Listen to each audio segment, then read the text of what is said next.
it can be difficult to read Numbers. And that is because the Israelites no longer fear Pharaoh, but they can't get out of their own way. They can't stop complaining, and they can't stop blaming God or Moses. So, Numbers 21, 4-9, this is just a part of it. The people spoke against God and against Moses. Why have you brought us up out of Egypt to die in the wilderness?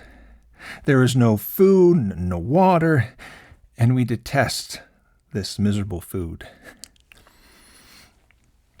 So they had food, but said they didn't. You get the kind of vibe. Now, our reading is an object lesson. It is a lesson of what the people are to learn. And we may not like the lesson, how it works, but the people complain about God. God sends serpents. Oh, come on! The people see that life could be worse. Moses intercedes for the people. God gives Moses the means to heal the people if the people turn. It's the bronze serpent. And if the people look at the bronze serpent, they will be healed. Now, the lesson I take is that we are to learn responsibility for our own actions, how we function in the world. We are to take hold of the freedom of our own self-rule. And we are to learn positive freedom. Exodus and Numbers have many similarities, if you were to compare them. This is just some. Both contain stories of complaining. Both tell of the breakdown of morale. In Exodus, it was because they were pursued by the Egyptian chariots as they fled. But in Numbers, the breakdown of morale happens because they fear the future. They look at this open future and they're afraid. Both romanticize the past.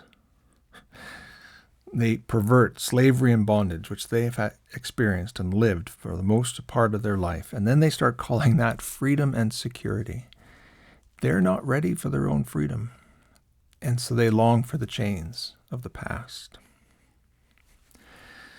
And in both books, the Israelites face major moral decline. So in Exodus, they created another god to follow, the golden calf. That's what they would put before them. And in Numbers, the one who suffers is actually Moses. He has somewhat of a breakdown under the burdens of leadership and is told to delegate, to let the leadership happen, in a communal way as well.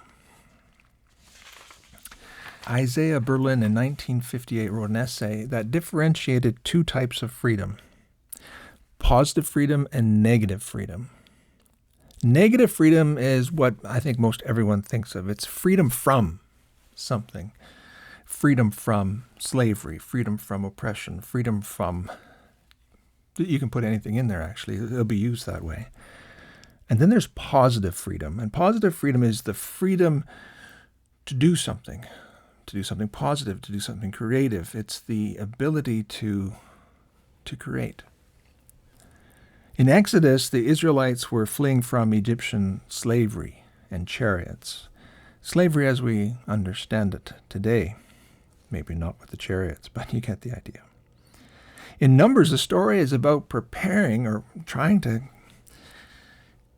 learn the lessons that are required for a new world where there is no slavery. We might say at the boundaries, this is world peace. We could look at their historical situation as what would it be to be a nation? What would it be to have a civil society where you could function together? They needed to learn those lessons. And a free society requires both codes and discipline. They require codes of morality, culture, and law, which they were given in Exodus. But it also requires the discipline of self-control, restraint, and toleration of all the individuals involved. So the codes are required so that my freedom is not won at the loss of yours. But it's only human beings who can exercise self-control that can be moral agents, that can therefore be responsible and accountable. And this is the hard part. It's the hard part of growing up. It's the hard part of nations.